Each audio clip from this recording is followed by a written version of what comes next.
Salut à tous, j'espère que vous allez bien. Aujourd'hui on se retrouve pour la deuxième partie de la fabrication de mon chevalet de campagne. Donc la dernière fois on avait vu comment j'avais conçu et découpé toutes les différentes pièces. Et donc aujourd'hui je vais coller toutes les différentes pièces et réussir à faire l'assemblage avec le trépied qui permettra de l'avoir à la bonne hauteur pour pouvoir peindre debout. Donc voilà, on va voir ça ensemble, ça va être sympa. N'oubliez pas de vous abonner à ma chaîne et de liker la vidéo si vous avez bien aimé. Et puis voilà, à tout de suite. Pour commencer, je ponce tout le côté des pièces parce que comme c'est découpé au laser, en fait ça brûle le bois. Donc le bord est plein de cendres, de suie de bois brûlé, ce qui empêcherait de coller les pièces. Et puis en plus c'est très salissant, donc je ponce tous les côtés pour être sûr que ce soit bien propre.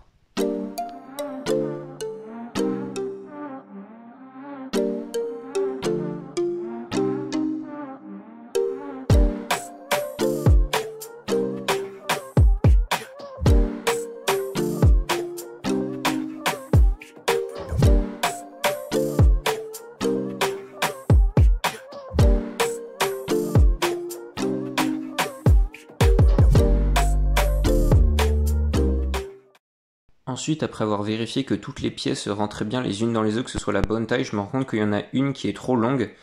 Donc je la recoupe à la scie, je ponce tout, et puis je vérifie une dernière fois que tout rentre bien. Et une fois que je suis sûr que c'est bon, voilà, j'ouvre le pot de colle, et puis je viens encoller toutes les différentes faces, et je les colle les unes après les autres en faisant attention à ce que ce soit bien droit, bien parallèle entre elles, pour que le tiroir puisse rentrer à l'intérieur du logement à la fin, une fois que tout sera collé.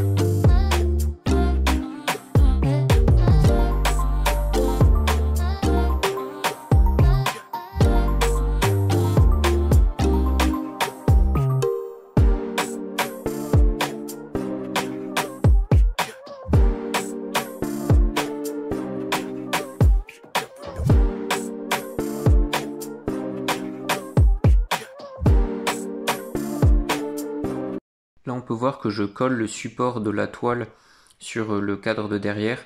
En fait, après, je le décollerai et je viendrai mettre une charnière pour que ça puisse se replier, parce que ce sera un peu plus pratique à transporter, pour éviter d'avoir un morceau qui dépasse trop.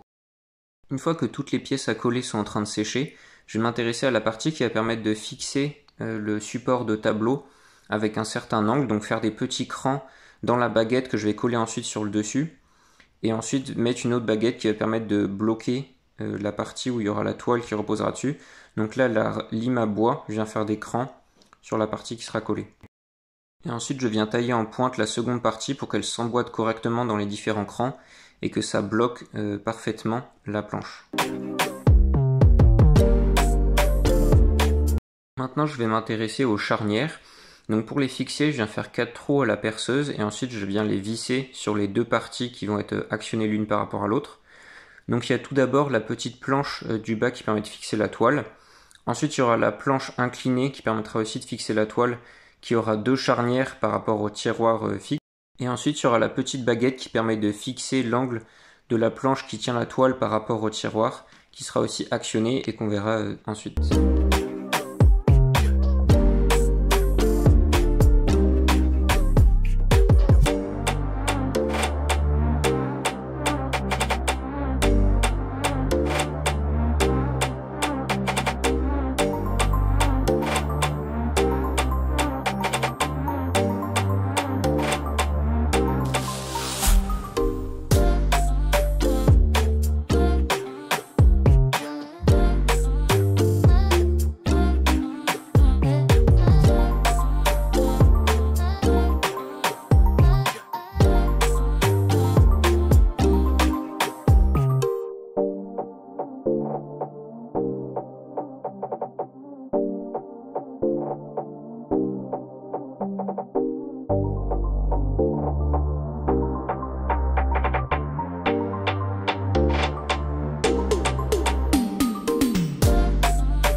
Bon là, en faisant des essais, je me rends compte que ça va pas être très pratique si je viens mettre la planche avec l'écran derrière, parce que ça va bloquer la fermeture, donc ça va prendre beaucoup plus de place. Donc je décide de ne pas la mettre et puis je ferai directement des crans sur le fond du tiroir. Et ensuite je vais essayer d'incruster la petite baguette qui va venir bloquer l'angle à l'intérieur du plateau supérieur. Donc là je fais un trou au ciseau à bois et à la lime pour pouvoir l'incruster dedans et ensuite je la coupe à la bonne taille. Et en mettant une charnière, comme ça elle pourra se replier à l'intérieur, ce qui permettra de replier complètement la planche à plat. Pour le transport, ce sera beaucoup plus pratique.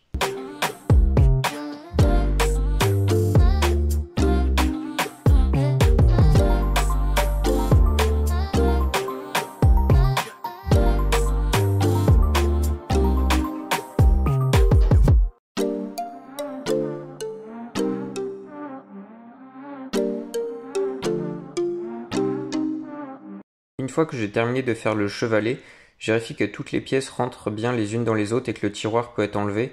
Alors les charnières du dessus bloquent un petit peu le tiroir, donc je les lime à la lime à métal pour que ça coulisse mieux. Et puis ensuite je vais continuer avec une perceuse en mettant du papier ponce au bout parce que ça ira plus vite pour le métal, parce qu'il y a quand même quelques millimètres à enlever.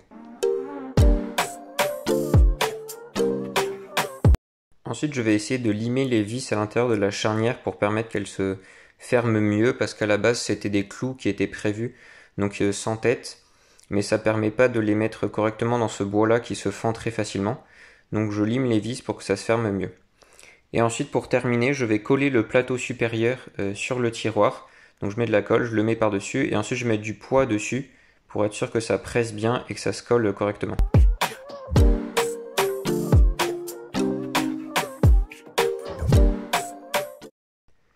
Maintenant je vais faire des petits crochets qui vont permettre de fermer le tiroir et de garder à plat le chevalet. Ça me permettra de transporter ces trucs là sans que ça bouge dans tous les sens. Donc dans cette vidéo je les ai pas mis, mais je les mettrai sans doute après pour que ça puisse bien rester fermé pendant que je le transporte dans un sac ou à la main. Maintenant j'attaque une partie un petit peu difficile qui a été de trouver comment fixer le chevalet du dessus avec un trépied que j'avais chez moi qui a un pas de vis comme pour fixer un appareil photo.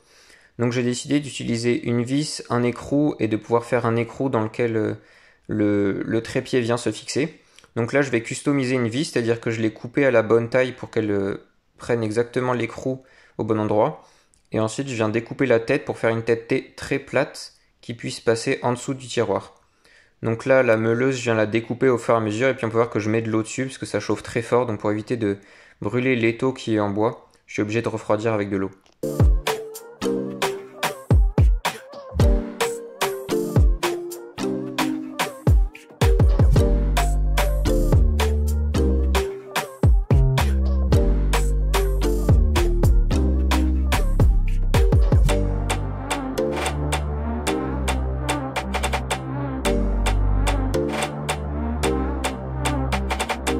Là c'est assez amusant, la tête de vis est découpée et on peut voir plein de couleurs dessus avec du doré, du jaune, du bleu, du violet.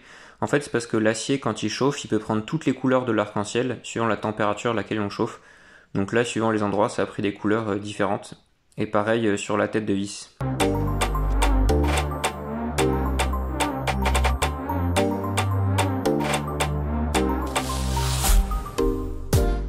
Voilà le résultat du chevalet fini qui est fixé sur le trépied avec un petit peu de matériel dedans pour voir qu'il y a la place avec pile la taille pour les pinceaux, les tubes de peinture et puis on peut mettre la palette dedans ici. Le but c'était quand même d'avoir quelque chose de compact, donc c'est plutôt respecté avec le trépied qui fait environ la taille d'une trousse et le chevalet qui fait la taille d'une boîte à chaussures, donc ce sera assez pratique à transporter. Voilà, c'est fini pour la vidéo d'aujourd'hui. J'espère que ça vous a plu de voir un petit peu tout le processus que j'ai mis en place pour pouvoir fabriquer mon chevalet. Donc on se retrouvera la prochaine fois pour pouvoir l'utiliser sur le terrain, faire une peinture en plein air ensemble. On verra toute la démarche, comment préparer son matériel, comment peindre, voilà, comment prendre en compte l'image qu'on a en direct en face de soi, ce qui est très différent d'une photo. S'il y en a qui sont intéressés pour pouvoir le refaire chez eux, il n'y a aucun problème, je peux vous envoyer les plans, la maquette 3D, vous donner tous les conseils que vous voulez pour vous aider à le refaire. Ça me fera très plaisir s'il y en a qui veulent le faire, donc voilà, aucun problème. Envoyez-moi juste un message dans les commentaires et puis je vous enverrai tout ça. On se retrouve bientôt, n'oubliez pas de vous abonner à la chaîne et puis à bientôt.